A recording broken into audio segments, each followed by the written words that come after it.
ನಾವು ರಿಯಲಿಸ್ಟಿಕ್ ಆಗಿ, ಯಾಕಂದರೆ ಹಿಂದೆನೂ ಕೂಡ ಗ್ಲೋಬಲ್ ಇನ್ವೆಸ್ಟರ್ಸ್ ಮೀಟ್ ಮಾಡಿದಾಗ 2022ರಲ್ಲಿ ಈ ಗ್ರೀನ್ ಹೈಡ್ರೋಜನ್ ಸಲುವಾಗಿ ಸುಮಾರು 2,40,000 ಕೋಟಿ ತೋರಿಸಿದ್ರು. 2,40,000 ಕೋಟಿ ಒಬ್ಬರೂ ಬಂದಿಲ್ಲ.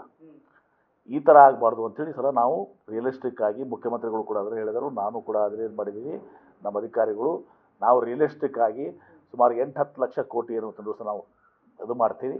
ಅದೆಲ್ಲವೂ ಕೂಡ 80% of that will be converted into investments.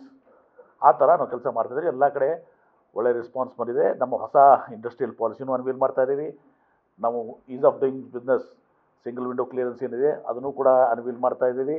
ನಮ್ಮ IKF ರೀಕನ್ಸ್ಟ್ರಕ್ಷನ್ ಮಾಡಿದ್ದೀವಿ, ಅದನ್ನು ಕೂಡ ಮಾಡ್ತಾಯಿದ್ದೀವಿ. MSMEಗಳಿಗೆ ಹೆಚ್ಚಿಗೆ ಶಕ್ತಿಯನ್ನು ತುಂಬುವಂಥದ್ದು MSME ಕನೆಕ್ಟ್ ಮಾಡ್ತಾಯಿದ್ದೀವಿ.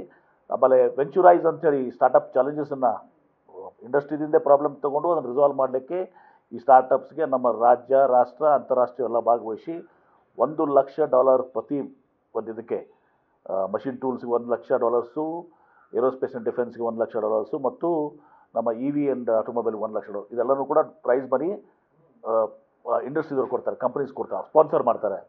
ಹೀಗೆ ಒಂದು ವಿಭಿನ್ನ ರೀತಿಯಲ್ಲಿ ಸಹ ನಾವು ಇದನ್ನು ಮಾಡ್ತೀವಿ. ಇದಲ್ಲದೆ ಇಂಡಸ್ಟ್ರಿಯಲ್ ಪಾಲಿಸಿಯಲ್ಲಿ ಎಂಪ್ಲಾಯ್ಮೆಂಟ್ಗೂ ಕೂಡ ನಾವು ಇನ್ಸೆಂಟಿವ್ಸ್ ಕೊಟ್ಟಿದ್ದೀವಿ. ವುಮನ್ ಎಂಪ್ಲಾಯ್ಮೆಂಟಿಗೆ ಅಡಿಷ್ನಲ್ ಇನ್ಸೆಂಟಿವ್ ಕೊಟ್ಟಿದ್ದೀವಿ. ನಂಜುಂಡಪ್ಪ ವರದಿ ಈಗೇನು ಡಿಸ್ಟ್ರಿಕ್ಟ್ ವೈಸು ಝೋನ್ ಇದೆಯಲ್ಲ ಅದನ್ನೆಲ್ಲನೂ ಮೇಂಟೈನ್ ಮಾಡಿ, ಆ ಇನ್ಸೆಂಟಿವ್ ಮೇಂಟೈನ್ ಮಾಡಿ ನಂಜುಂಡಪ್ಪ ವರದಿಯಲ್ಲಿ ಏನು ಮೋಸ್ಟ್ ಬ್ಯಾಕ್ವರ್ಡ್ ಇದೆಲ್ಲ ಅದಕ್ಕೆ ಅಡಿಷ್ನಲ್ ಆಗಿ 5% ಇನ್ಸೆಂಟಿವ್ ಕೊಡ್ತಾ ಇದ್ದೀವಿ. ಇದೆಲ್ಲವೂ ಕೂಡ ಆಗ್ತದೆ, ಕಾದು ನೋಡಿ ಜನರ ಗ್ಲೋಬಲ್ ಇನ್ವೆಸ್ಟರ್ಸ್ ಮೀಟಲ್ಲಿ. ಬಿಯಾಂಡ್ ನಂಜುಂಡಪ್ಪ ವರದಿಯಲ್ಲಿ ಬೆಂಗಳೂರು ಬರ್ತದೆ, ನಂಜುಂಡಪ್ಪ ವರದಿ ಬೆಂಗಳೂರು ಬರ್ತದೆ. ಸರ್, ಇನ್ನೊಂದು ಬಿಜೆಪಿ ಅವರು ಒಂದು ಆರೋಪ ಮಾಡ್ತಾ ಇದ್ದಾರೆ, ಮಹಾರಾಷ್ಟ್ರ ಸಿಎಂ ದಾವೋಸ್ಗೆ ಹೋಗಿ 6 ಲಕ್ಷ ಕೋಟಿ ಅಷ್ಟು ಬಂಡವಾಳ ಹೂಡಿದ್ದಾರೆ. ನೋಡಿ, ನಾವು ದಾವೋಸ್ಗೆ ಯಾಕೆ ಹೋಗಿಲ್ಲ ಅಂದರೆ ನಮ್ಮದು ಗ್ಲೋಬಲ್ ಇನ್ವೆಸ್ಟರ್ಸ್ ಮೀಟ್ ಇದೆ, ಅಲ್ಲಿನೂ ಎಲ್ಲರಿಗೂ ಭೇಟಿಯಾಗೋದು ಮತ್ತು ಇಲ್ಲೆಲ್ಲರಿಗೂ ಭೇಟಿಯಾಗೋದು ಅದು ಡಿವೈಲಿಟಿ ಆಗುತ್ತೆ. ಅದಕ್ಕೆ ಈ ಸಲ ನಾವು ದಾವೋಸ್ನಲ್ಲಿ ಭಾಗವಹಿಸಿಲ್ಲ. ಯಾಕಂದ್ರೆ ಮತ್ತೆ ಅಲ್ಲಿ ಒಂದು MOU ಸೈನ್ ಮಾಡೋದು, ಇಲ್ಲಿ ಒಂದು MOU ಸೈನ್ ಮಾಡೋದು, ಅವರೆಲ್ಲರಿಗೂ ನಾವು ಇಲ್ಲೇ ರಿಕ್ವೆಸ್ಟ್ ಮಾಡ್ಕೊಂಡಿದ್ದೀವಿ, ಇಲ್ಲೇನೇ ಮೀಟಿಂಗ್ ಮಾಡ್ತಾವೆ. ಮತ್ತು ಅಲ್ಲೊಂದು ಸಲ ಮೀಟಿಂಗು ಇಲ್ಲೊಂದು ಸಲ ಮೀಟಿಂಗು ಅದು ಅವರಿಗೆ ಸರಿಯಾಗಿ ಆಗೋದಿಲ್ಲ. ಇಂಡಸ್ಟ್ರಿದವ್ರು ಅಲ್ಲೊಂದು ಸಲ ಬರೋದು, ಮೀಟಿಂಗ್ಸ್ ಮಾಡೋದು, ಇಲ್ಲೊಂದು ಸಲ ಮಾಡೋದು, ಹೀಗಾಗಿ ಪ್ರಾಕ್ಟಿಕಲ್ ಇದರಿಂದ ನಮಗೆ ಟೈಮ್ ಇಲ್ಲ ಈಗ ದಾವೋಸ್ಗೆ. ಅದಕ್ಕೆ ನಾವು ದಾವೋಸ್ಗೆ ಈ ಸಲ ಇದು ಮಾಡಿಲ್ಲ. ನಾವು ಇಲ್ಲಿ ಆ ದಾವೋಸ್ನಲ್ಲಿ ಏನು ಮಾಡಬೇಕಾಗಿತ್ತು ಅದೆಲ್ಲನೂ ಕೂಡ ಇಲ್ಲೇ ಆಗ್ತದೆ ದಿವಸ. ಅದೇ ಹೇಳಿದ್ದಲ್ಲ, BJP ಕಾಲದಲ್ಲಿ ಅಂದರೆ ನಾನು BJP ಕಾಲ ಅನ್ನೋದಲ್ಲ, ಅವ್ರು ತಪ್ಪು ಮಾಡಿದಾರೋ ಅನ್ನೋದಿಲ್ಲ. 2022ರಾಗಿ ಏನು ಹೂಡಿಕೆ ಏನು ಇನ್ವೆಸ್ಟ್ಮೆಂಟ್ ಏನು ಬರ್ತದೆ, MOU ಸೈನ್ ಮಾಡ್ತಾರೆ, MOU ರಿಯಾಲಿಟಿ ಆಗಬೇಕು. ಸುಮ್ಮನೆ ನಾವು 50 ಲಕ್ಷ ಕೋಟಿ MOU ಸೈನ್ ಮಾಡಿದ್ದೀವಿ ಅಂಥೇಳಿ 5,000 ಕೋಟಿ ಬಂದರೆ ಅದು ಸರಿಯಾದಲ್ಲ. 80% ಕನ್ವರ್ಷನ್ ಆಗಬೇಕು, 75 to 80%. ಹಿಂದೆ 2022 ಗ್ರೀನ್ ಹೈಡ್ರೋಜನ್, ನಮ್ಮ ಗ್ರೀನ್ ಹೈಡ್ರೋಜನ್ಗೆ ಇನ್ನೂ ಇವ್ಯಾಕ್ಯುಯೇಷನ್ ಫೆಸಿಲಿಟೀಸ್ ಇಲ್ಲ. ಅದಕ್ಕೆ ನಾವಿನ್ನು ನಮ್ಮ ಹತ್ರ ಏನಿದೆಯಲ್ಲ ಭಾಳಷ್ಟು ಇನ್ಫ್ರಾಸ್ಟ್ರಕ್ಚರ್ ಕ್ರಿಯೇಟ್ ಆಗಬೇಕಾಗಿದೆ. ಅಂಥ ಸಂದರ್ಭದಲ್ಲಿ ನಾವು 2,40,000 ಕೋಟಿ ಸೈನ್ ಮಾಡಿದ್ವಿ ಗ್ರೀನ್ ಹೈಡ್ರೋಜನ್ ಒಂದೇ. ಆ ಗ್ರೀನ್ ಹೈಡ್ರೋಜನ್ಗೆ ಇವತ್ತು $1 ಬಂದಿಲ್ಲ. ಇಂಥ ತಪ್ಪುಗಳಾಗಬಾರ್ದು. ಗ್ರೀನ್ ಹೈಡ್ರೋಜನ್ ನಮ್ಮಲ್ಲಿ ಕೆಪಾಸಿಟಿ ಇರುವಂಥದ್ದು 2 ಮಾತ್ರ.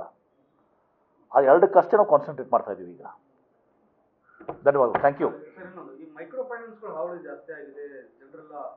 ನಿಶ್ಚಿತವಾಗಿಯೂ ಇದು ಭಾಳ ಹಾವಳಿ, ಇದು ಮೊದಲಿಂದ ಕೂಡ ಇದೆ. ಎಲ್ಲೋ ಒಂದು ಕಡೆ ಕೇಂದ್ರ ಸರ್ಕಾರ, ರಾಜ್ಯ ಸರ್ಕಾರ ಭಾಳ ಇದು IMA ಆಯಿತು, ಹಿಂದೆ ನಾನಿದ್ದಾಗ, ನಾನು ಹೋಮ್ ಮಿನಿಸ್ಟರ್ದಾಗ ನಾನು ನೋಡಿದ್ದೀನಿ. ಅದಕ್ಕಿಂತ ಮುಂಚೆ ಎಲ್ಲ ಈ ಸಾಗವಾನಿ ಬೆಳೆಯುವಂಥದ್ದು ಆಗ್ತಿತ್ತು. ಈಗೆಲ್ಲ ಇದು ಭಾಳಷ್ಟು ಇದು ಇದೆ. ರಾಜ್ಯ ಸರ್ಕಾರ, ಕೇಂದ್ರ ಸರ್ಕಾರ ಇದಕ್ಕೊಂದು ಬಲವಾದಂಥ ಒಂದು ಕಾನೂನು ಮೂಲಕ ಇವ್ರನ್ನೆಲ್ಲರನ್ನು ನಿಯಂತ್ರಿಸುವಂಥದ್ದಾಗಬೇಕು. ಅಥವಾ ಭಾಳ ದಿಟ್ಟ ಹೆಜ್ಜೆಯನ್ನು ಇವತ್ತು ನಾವು ಕಠಿಣ ಹೆಜ್ಜೆಯನ್ನು ಕಾನೂನು ತರಬೇಕಾಗಿತ್ತು, ರಾಜ್ಯ ಸರ್ಕಾರ ಮತ್ತು ಕೇಂದ್ರ ಸರ್ಕಾರ ಎರಡೂ ಕೂಡಿ. ಅದು ಆರೋಪಿಗಳನ್ನೆಲ್ಲ ಬಂಧಿಸಿದ್ದಾರೆ. ಎಲ್ಲರನ್ನೂ ಎಲ್ಲ ಕ್ರಮಗಳನ್ನ ಇವತ್ತು ದಿವಸ ತೊಗೊಂಡಿದ್ದಾರೆ. DC ಅವರು ಬಂದಿದ್ದಾರಲ್ಲ, SP ಅವರು ಎಲ್ಲರನ್ನೂ ಬಂಧಿಸಿ ಎಲ್ಲರನ್ನೂ ಅವ್ರ ಮೇಲೆ ಇದು ಮಾಡಿ ಬಂಧಿಸಿ ಅವ್ರ ಮೇಲೆ ಕಾನೂನು ಕ್ರಮಕ್ಕೆ ತೆಗೆದುಕೊಳ್ತೀವಿ.